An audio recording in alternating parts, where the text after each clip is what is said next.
nombre es Luis Miranda, soy coordinador de las escuelas Dragon Force a nivel internacional.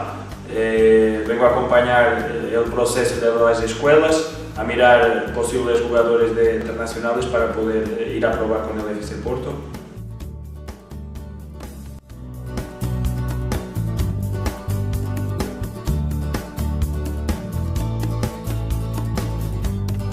En el scouting, primero que todo, tienen que mirar la calidad técnica del jugador,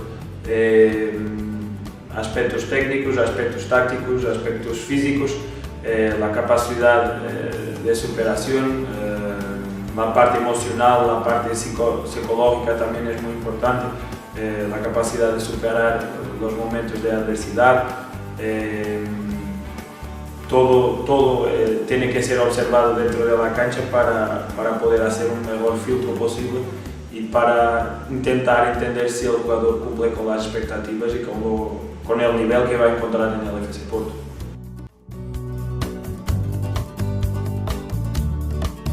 Las escuelas internacionales de Dragon Force tienen una importancia muy grande para nosotros. Es una forma muy efectiva de difundir la marca del FC Porto por el mundo, de llevar nuestra metodología, llevar nuestra idea de juego a todos los chicos de diversas partes del mundo, y al mismo tiempo también es una herramienta muy importante de scouting para el club, porque nos permite captar los jugadores desde muy temprano, trabajarlos según nuestra metodología, según nuestras ideas de juego, para que después estén más preparados para llegar a probar y estar más identificados con lo que es la cultura del club.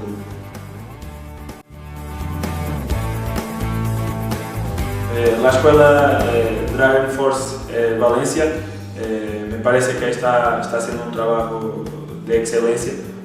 Se ve nuestra metodología y nuestras ideas que están pasando para los jugadores de la escuela.